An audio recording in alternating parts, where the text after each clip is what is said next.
alors ci Sonko la ñuy des avec ses avocats gis nañu que ñu annoncé ne dañuy porter plainte Madiambal Diagne même sans l'accord de Sonko dañ koy plainte gis nañu aussi la réplique de Madiambal Diagne ban gis-gis nga ci am. Bon, des avocats qui portent plainte sans que un avocat il peut pas porter plainte si son client lui dit non. Moi d'avocat veut porter plainte, je dis hors de question, c'est hors de question, c'est moi qui paie, celui qui paie commande. Les avocats sont payés. Je dis à mes avocats, vous ne portez pas plainte, vous ne portez pas plainte. Hein.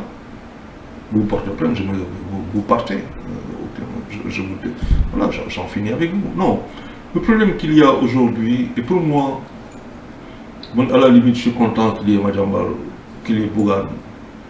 Parce qu'au moins, ça montre que la démocratie est là. Ça parle. Le reste de l'opposition est peut-être KO debout. Bon, je comprends quand tu te fais 1%, moins de 2% à la présidentielle. KO vous mettez le quoi, tu as du mal à revenir. Même si peut-être il y en a une préparé souterrain. Mais pour moi, il n'y a pas de mal quoi. Il n'y a pas de mal. Au contraire, pour moi, c'est bien que les contradictions soient très fortes, pourvu que ça reste des contradictions. Pourvu qu'on soit là, quoi, sur le choc des idées, le choc des arguments accusés. Moi, je préfère ça. Plutôt, écoute, si tout le monde se met au pas, mais ça veut dire quoi? Ça veut dire que c'est fini. On n'est plus dans une démocratie.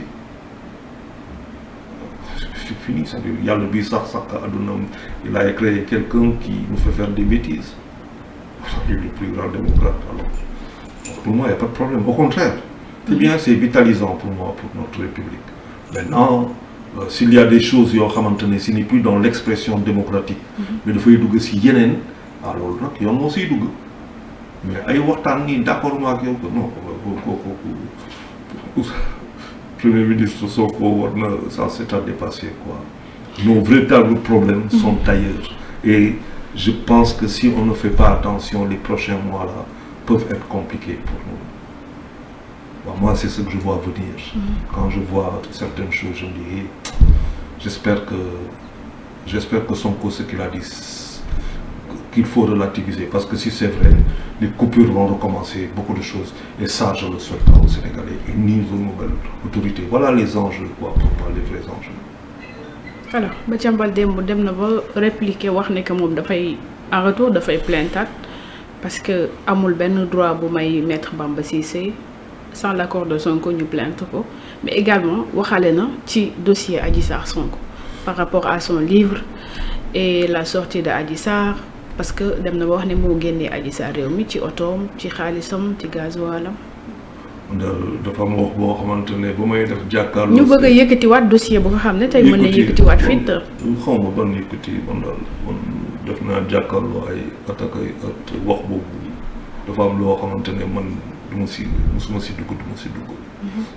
Y a ce que je considère le plus important maintenant nag day xeex.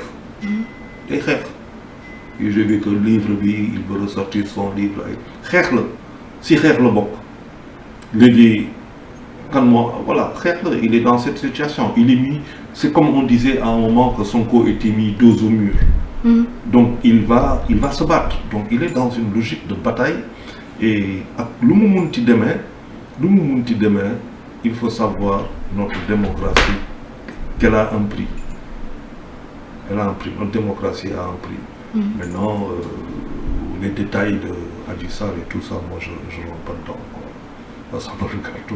Je veux dire, j'ai jamais parlé de ça, c'est pas aujourd'hui que je vais commencer à le faire. Tey bu ñu la doon laaj sa avis ci dossier boobu. Ban dossier. Adji Sarr classement sans suite. Voilà, est-ce que c'est pas le moment quand même de tirer la barre sur l'affaire de Adji Sarr Sonko? Il y a quelques années de ça, février 2021, j'avais fait une vidéo qui sonne ay kilifa.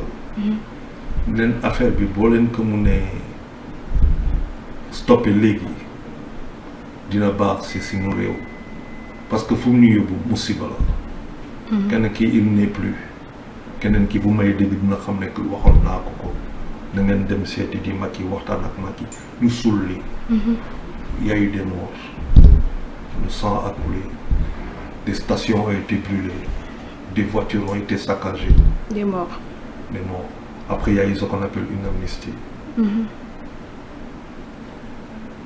Voilà quoi. Donc Et beaucoup de dégâts collatéraux.